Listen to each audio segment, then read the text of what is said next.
à tous, on se retrouve sur ma chaîne de magie aujourd'hui pour vous parler du One Way Deck. Donc qu'est-ce que c'est que le One Way Deck? Alors en anglais One Way c'est une seule direction. Donc je ne sais pas si vous connaissez ce principe, mais vous allez voir, vous allez faire des miracles avec ce principe. Et je vais vous proposer 3-4 routines avec ce procédé, vous allez voir, vous allez vous éclater. Donc qu'est-ce que c'est le One Way? Donc pour ceux qui ne connaissent pas, euh, dans certains jeux, vous avez, donc je vais vous montrer par exemple celui-ci. Donc celui-ci s'appelle Bicycle League Back. Et derrière, vous avez une hélice ici. Et donc le principe c'est quoi? C'est tout simple. Vous avez vu l'hélice ici, elle est tout le temps dans le même sens. Si, imaginons, je vais choisir une carte ici et que je retourne mon paquet, là, si la personne met la carte où elle veut et qu'elle mélange, pour moi ça va être très facile de retrouver. Pourquoi? Parce que l'hélice ici est dans le même sens. Et ici, vous voyez, par exemple, ici, je n'ai pas d'hélice à droite. Sur toutes les cartes, je n'ai pas d'hélice à droite. Et là, j'ai une hélice à droite et pas à gauche. Donc, je saurai forcément, en mettant les cartes une à une comme ça, que le spectateur a choisi le 5 de carreau. D'accord? C'est une sorte de marquage derrière le dos qui fait que quand la personne choisit une carte et vous retournez le jeu, la carte va être tout simplement inversée dans une seule direction. Et donc, ça sera très facile de retrouver la carte. Donc, vous voyez, là, j'ai l'hélice à droite. Et là, je ne l'ai pas. Après, l'hélice n'est pas à droite, mais à gauche. Donc forcément, comme on a inversé le paquet, et que la personne a remis le jeu dans la même direction, je sais que celle-là, elle n'est pas dans le bon sens. Donc voilà, vous avez donc cette première version-là, lead back, je vous parle des deux autres tout de suite après, et après je vous expliquerai les différents tours qu'on peut faire avec. Donc ça, j'ai acheté ça par hasard à un magicien. Donc ça coûte très cher, hein, c'est introuvable, ça coûte 20 € le package, j'en ai pris 4, parce que c'est introuvable, c'est collector. Et je me suis aperçu, donc regardez dans vos jeux que vous avez à la maison, si vous n'avez pas des marquages déjà effectués. D'accord? Donc je ne pense pas que ce jeu a été fait pour ça, mais par exemple, donc là, je vais vous montrer de près parce que c'est pas évident.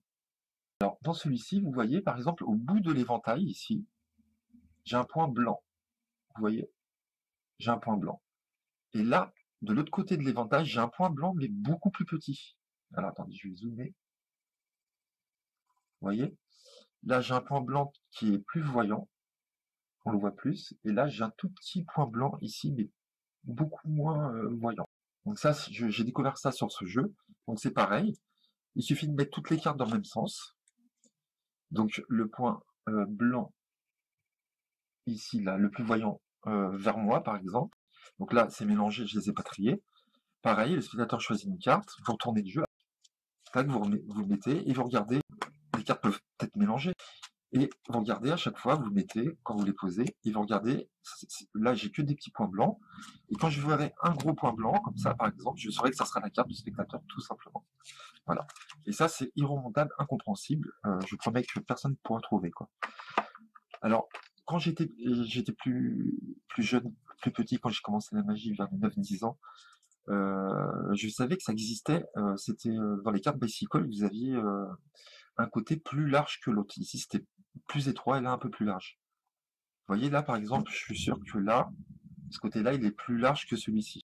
Donc, il suffisait de mettre toutes les cartes dans le même sens. On retournait le paquet et on regardait la carte qui avait le plus petit côté, la plus petite tranche, et on savait quelle était la carte. Ça, c'était avant. Je sais pas si ça existe encore. Je pense que quand les bicycles sont pas très bien centrés, ça peut le faire.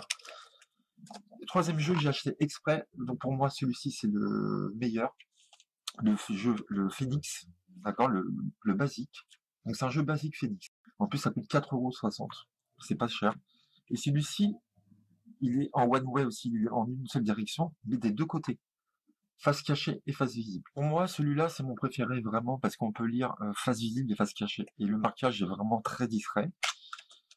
Donc pareil, je sais pas s'ils l'ont fait exprès, mais je pense que oui, puisque là vous avez à partir des phases vous pouvez voir. Donc là, c'est vraiment super celui-ci, le Phoenix. Pourquoi? Donc je vais vous montrer de près aussi. Alors, je vais vous montrer le marquage qui est vraiment superbe. Ici, vous voyez les petites branches ici, on va dire, les petites branches ici, vous en avez 4 ici.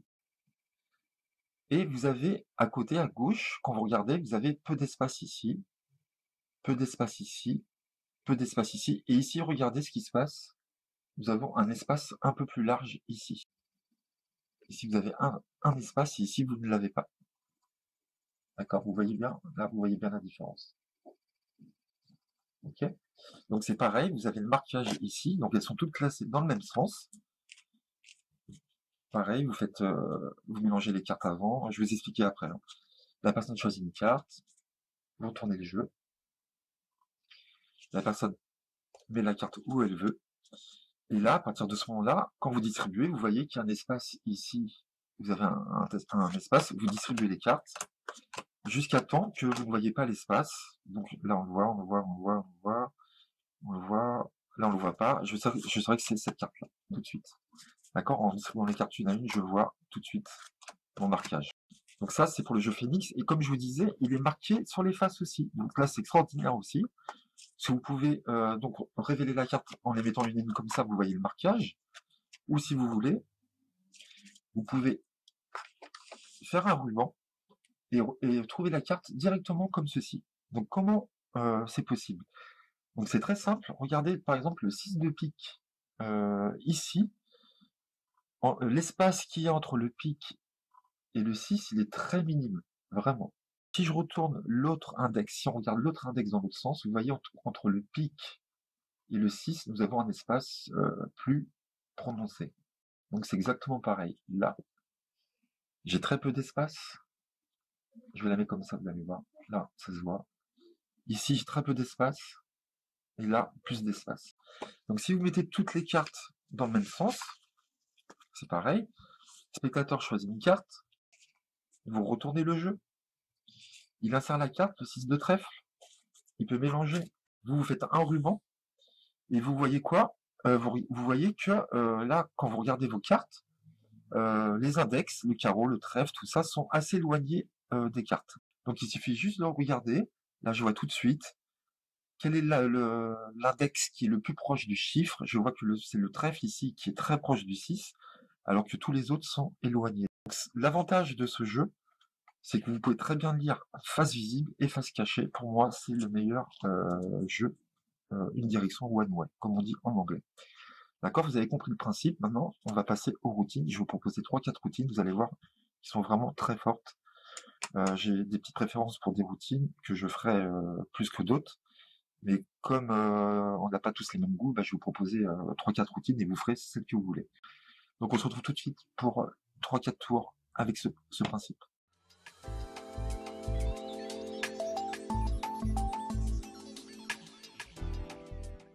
Donc on se retrouve pour la première routine, le premier tour. Donc celui-ci, c'est vraiment mon préféré.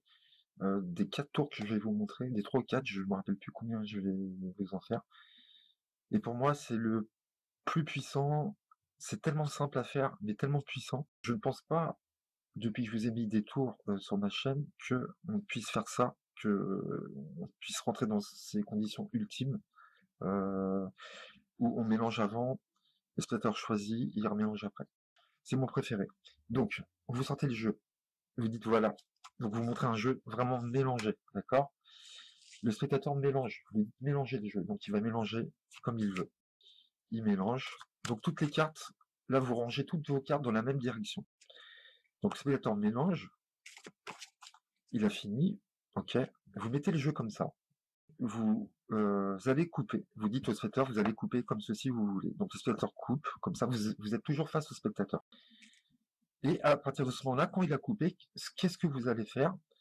Vous allez prendre le paquet du bas avec la main droite et le paquet du haut avec la main gauche. Et on va tourner les cartes, les jeux comme ceci, regardez. Avec la main droite, on va tourner dans le sens d'une aiguille d'une montre et la main gauche dans le sens inverse d'une aiguille d'une montre. Donc quand on est ici, on va séparer les paquets et on va tourner les paquets comme ceci. Hop. Là, elles sont toutes dans la même direction, mais si je fais ça, je les sépare et que je tourne, ok, on a cette partie-là qui est dans une même direction et ce paquet-là qui est dans une autre direction. Ici, j'ai mon marquage large, qui est un peu large. Ici, j'ai mon marquage, je n'ai pas de marquage. À partir de ce moment-là, vous retournez et vous dites au spectateur, vous allez prendre n'importe quelle carte dans n'importe quel paquet où vous voulez, et vous allez le mettre dans l'autre paquet où vous voulez. Donc le spectateur choisit n'importe quel tas, il prend celui-ci, il prend une carte, il la regarde, le valet de carreau, il la remet dans le jeu. Et ce qui fait qu'il va la mettre dans le jeu, mais comme cette carte-là, elle est inversée par rapport à ce jeu-là, cette carte-là, ça va être la seule carte inversée de ce tas-là. J'aurai toutes les ouvertures, le marquage, le gros marquage, et là, je ne l'ai pas. Donc, valet de carreau, il la met où il veut, ici. À ce moment-là, vous vous retournez, vous ne savez pas du tout quelle carte il a choisi. Et ce qu'on va faire, on va mettre les deux paquets dans la même direction cette fois-ci. Donc avant, on les a mis opposés pour que le spectateur puisse choisir et la mettre dans le paquet. Et là, vous mettez les deux paquets comme ça, vous les tournez comme ça, face à face, comme ceci. Et le spectateur peut mélanger en riffle, shuffle. Donc le spectateur mélange les cartes, qui fait que là, on va mettre les cartes toutes dans la même direction, sauf la carte choisie, tout simplement. Donc là, il fait un riffle, voilà. Donc vous avez le dos tourné. Dès qu'il a fini, il vous dit c'est bon, et vous dites allez-y, mélangez encore. Et là, il peut encore mélanger. Donc, essayez de tomber sur un spectateur qui mélange assez bien, qui vous retourne pas les cartes sans faire exprès, parce que là, vous allez galérer. Donc là, ce qu'on vient de faire, on vient de remettre les cartes, toutes les cartes dans la même direction, sauf une seule. Donc là, je ne sais pas où elle est. Donc vous êtes là, le spectateur a fini de mélanger. Vous avez vu les conditions? Je montrais auparavant, je mélangeais, je coupais. Carte sélectionnée dans n'importe quel tas. La carte est remise dans l'autre tas, on ne sait pas où. Le jeu est encore mélangé, est réuni et mélangé, et à la fin, on peut encore mélanger. Donc là, c'est vraiment, les conditions sont vraiment incroyables pour trouver une carte. Ça paraît vraiment impossible de la retrouver. Et là, vous prenez le jeu en main et vous voyez que j'ai l'ouverture ici, à gauche. J'ai mon petit marquage. Et ce que je fais, alors moi, je fais la révélation. Alors, vous pouvez la faire, bien sûr, comme ceci, comme je vous avais dit, vous regardez les index de chaque face. Donc là, ils sont tous proches, d'accord? Ils sont tous proches. Donc il suffit que je regarde l'index qui est le plus éloigné. Donc je me rappelle même plus de la carte que j'ai choisie, à vrai dire. Donc valet, je crois que c'était le valet de carreau. Oui, parce que vous voyez le valet de carreau, je vois tout de suite que le carreau ici est assez éloigné du valet, alors que les autres touchent pratiquement les valeurs. Donc je sais que c'est le valet de carreau. Donc si vous voulez pas le faire comme ça, face visible, vous faites face cachée et vous distribuez les cartes une à une comme ça. Vous regardez, vous voyez que toutes les cartes sont toutes dans la même direction et vous attendez de voir la carte qui sera dans la direction opposée tout simplement. Donc là, je vois que j'ai mon écart. Je fais, je dis non, non, non, non, non, non, non, non, ici. Donc là, je sais que cette carte n'est pas encore là. Donc vous pouvez aller vite parce que le marquage se voit très bien. Hein. Donc vous pouvez distribuer les cartes assez rapidement. Et j'attends de voir. Ici, non. Ah, et là, je sais que je n'ai pas mon marquage ici. Vous voyez, là, j'ai l'espace. Là, je ne l'ai pas. Et je distribue. Alors, soit je continue, parce que je sais que c'est le valet de carreau, et je dis, ah, je pense que j'ai passé votre carte. Est-ce que votre carte, ça ne serait pas le valet de carreau par hasard? Voilà, tout simplement, pour moi, cet effet est très fort, très puissant. C'est une petite bombe pour moi. Et c'est irremontable, parce que personne ne pourra trouver les marquages. Personne ne pourra trouver. Encore moins les index proches des valeurs ou pas. Ça ne se verra pas. Donc pour moi, ce tour, il est vraiment extraordinaire. C'est le premier que je voulais vous proposer. On va passer aux autres tours.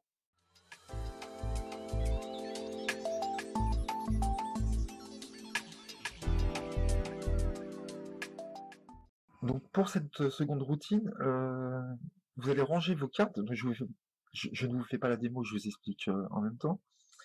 Vous allez devoir ranger vos cartes alternativement, c'est-à-dire vous allez mettre dans une direction, dans la direction opposée. Dans la même direction opposée, une sur deux. D'accord? Vous changez le sens des cartes, une sur deux. Et le spectateur va couper plusieurs fois le jeu, donc c'est un jeu vraiment mélangé. On peut pas le mélanger, hein. On peut juste couper, attention. Le spectateur coupe, de toute façon on lui montre les cartes auparavant, c'est un jeu basique.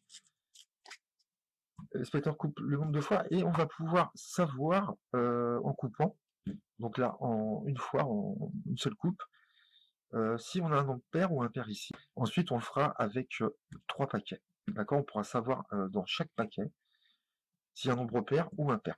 Donc le spectateur coupe le nombre de fois qu'il veut, où il veut, il n'est pas obligé de couper à la moitié, et il s'arrête quand il le désire. Ici par exemple, et vous, instantanément, vous allez pouvoir dire si un nombre pair ou impair dans ce paquet-là est celui-ci. Comment ça se passe? C'est automatique, c'est très simple. Vous regardez le marquage où il a coupé. Et vous regardez si le marquage ici est le même que la carte du dessus. Il faut regarder les deux cartes du dessus. Je vois que mon marquage ici est différent de celui-ci, donc je saurai que dans ce paquet-là et dans ce paquet-là, nous avons un nombre impair. 1, 2, 3, 4, 5, 6, 7, 8, 9, 10, 11, 12, 13, 14, 15, 16, 17, 18, 19, 20, 21, 22, 23, 24, 25. 1, 2, 3, 4, 5, 6, 7, 8, 9, 10, 11, 12, 13, 14, 15, 16, 17, 18, 19, 20, 21, 22, 23, 24, 25, 26, 27. Vous avez vu, on a un nombre impair. Voilà. Vous regardez si le marquage est le même, ça sera un nombre pair dans chaque paquet. Si le marquage est différent, ça sera un nombre impair. Parce que là, vous avez fait avec 2 paquets, 2 tas, et maintenant on va le faire encore plus dur, on va faire avec 3 tas. Donc vous dites au spectateur de couper une fois, et de couper sur le paquet qui vient de déposer, de le recouper encore une fois, d'accord? Et là, vous allez pouvoir savoir s'il y a un nombre pair ou impair dans celui-ci, dans ce tas-là, et dans ce tas-là. Et vous allez voir comment, c'est pas trop dur, il y a une petite formule à se rappeler, mais c'est pas très dur. Pour savoir comment savoir s'il y a un chiffre pair ou impair dans le premier paquet, vous allez comparer le premier et le troisième. Vous allez voir, c'est très simple. Et vous regardez les marques, si c'est différent ou pas.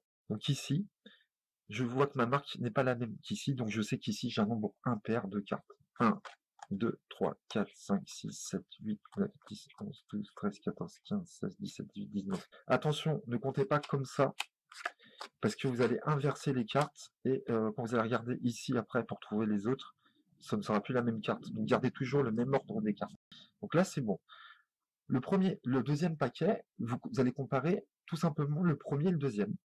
Donc là, je vois que les marques sont différentes aussi. Donc je sais que j'ai un nombre impair ici. 1, 2, 3, 4, 5, 6, 7, 8, 9, 10, 11, 12 et 13. Et pour trouver le troisième, bah c'est simple, vous comparez le deuxième et le troisième. Donc là, je sais que ma marque, j'ai la même marque ici, je sais qu'ici j'ai un nombre pair, d'accord? Je dois avoir une vingtaine de cartes. 1. Voilà, vous pouvez compter comme ça si vous voulez, parce que le tour est fini, mais bon, si vous voulez le refaire, comptez dans vos mains. 3, 4, 5, 6, 7, 8, 9, 10, 11, 12, 13, 14, 15, 16, 17, 18, 19 et 20. Vous voyez, je vous l'avais dit. Vous avez un nombre pair, d'accord? Et si vous êtes bon en estimation, vous pouvez aussi estimer les cartes. Il n'y a pas de problème, et ça, ce n'est pas obligatoire. Donc, je répète, pour savoir le premier, vous comparez le premier et le troisième. Pour savoir le deuxième, vous comparez le premier et le deuxième. Et pour savoir celui-ci, vous comparez le 2 et le troisième, tout simplement. Voilà, cette petite routine qui est très sympa vous permettra de savoir si un nombre pair ou impair dans chaque tas.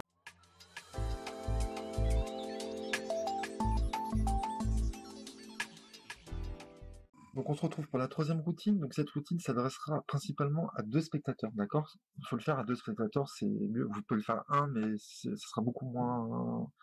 Il y aura moins d'intérêt.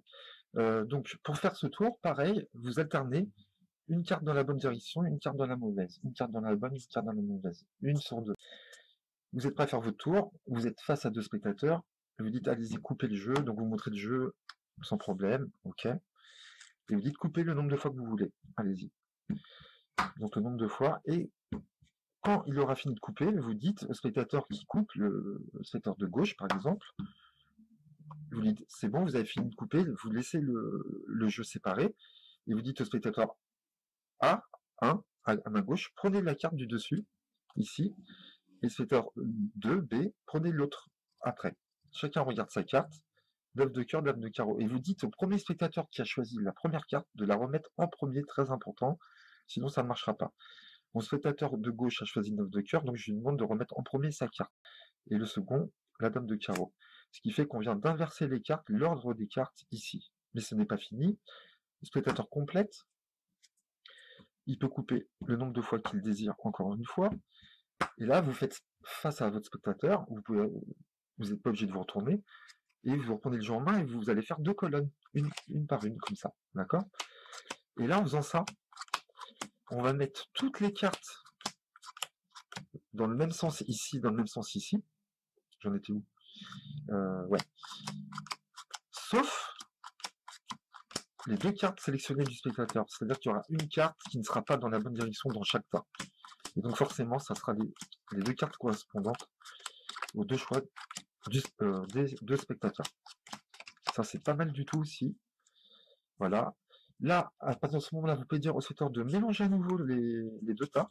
Il n'y a pas de problème. C'est encore plus intriguant. Vous me le faire. Donc, il mélange. Vous dites OK, c'est bon, et je vais essayer de retrouver votre carte. Là, toutes les cartes sont dans la même direction, sauf une, la carte du spectateur. Donc pareil, vous regardez votre marquage.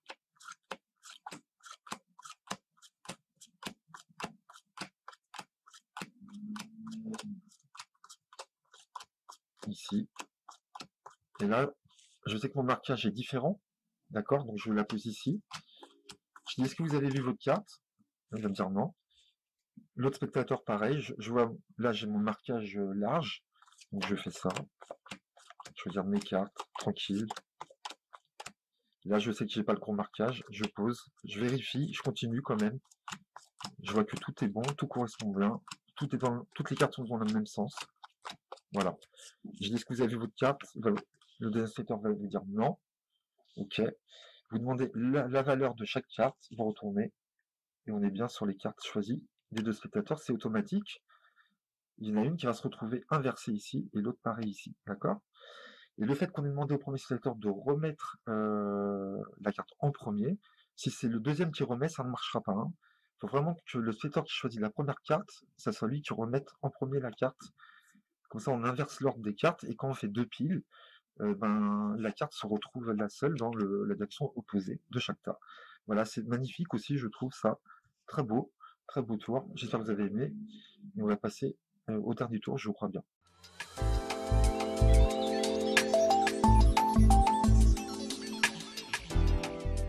Voilà, on arrive pratiquement à la fin de la vidéo. Une toute petite routine pour finir. Il est possible de faire des tours, faire choisir une carte, la retrouver, en ayant mélangé les cartes dans n'importe quel sens. C'est-à-dire, vous prenez 10 cartes au hasard, et vous dites au spectateur de mélanger comme ceci les cartes. Et là, vous avez vu, l'ordre, le sens des cartes n'est plus respecté. D'accord? Tout est mélangé.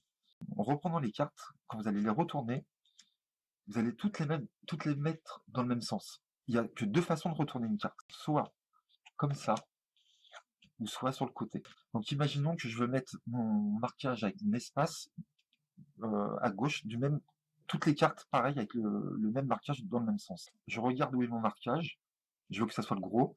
S'il est déjà en haut, j'ai juste à retourner ma carte comme ça. Là, je vois qu'il est en haut, je tourne ma carte comme ça, là pareil. Je les remets comme ça, les unes sur les autres, comme ça. C'est normal puisque là, il n'y a pas de geste suspect. Donc là, elles sont toutes dans le même sens, donc j'ai juste à retourner comme ça. Là, je vois que c'est inversé, je la retourne comme ça, tout simplement. D'accord? Là, je vois que c'est inversé, je la retourne comme ça. Et là, je vois que c'est inversé, je la retourne comme ça. Vous voyez? Donc, que vous la retournez comme ça ou comme ça ne change rien vis-à-vis du spectateur. Et là, ce que j'ai fait, sans qu'il s'en rende compte, j'ai placé tous mes marquages dans le même sens. Voilà, tous mes marquages larges sont dans le même sens, mais ça, le spectateur ne l'a pas vu. Et vous pouvez faire choisir une carte. Il prend une carte, il la fait glisser. Comme je vous ai dit, pour pas qu'il change la direction de la carte, il met sa main dessus. Vous dites c'est bon, ok. Mémorisez-la. Vous allez retourner le jeu dans votre main. Vous faites un ruban. Il la place où il veut. Donc le droit de cœur. Vous dites de refermer le ruban et de mélanger. Tout simplement. Et soit vous regardez de dos. D'accord? Donc vous savez tout de suite que la carte c'est celle-ci. C'est la seule qui est inversée, le roi de cœur. Vous voyez? Vous faites comme ça, ou alors vous faites comme ça, vous distribuez une à une et vous attendez de voir le marquage, vous dites ah je pense que c'est celle-là, et c'est bien le roi de cœur, d'accord? Donc là, l'avantage de celui-ci, c'est que les cartes peuvent être mélangées vraiment dans tous les sens. J'espère que ces petites routines vous ont plu. Pour moi, le meilleur, c'est le premier, voilà. C'est le top du top. Si vous connaissez pas ça, j'espère que vous allez aimer ce système. Pour ceux qui connaissaient, je ne sais pas si vous connaissiez ces routines-là. Je vous en ai proposé 4. Vraiment, c'est un principe que j'aime particulièrement. Voilà. C'est tellement simple et tellement puissant, comme j'ai déjà dit tout à l'heure, que ça vaut vraiment le coup de l'avoir.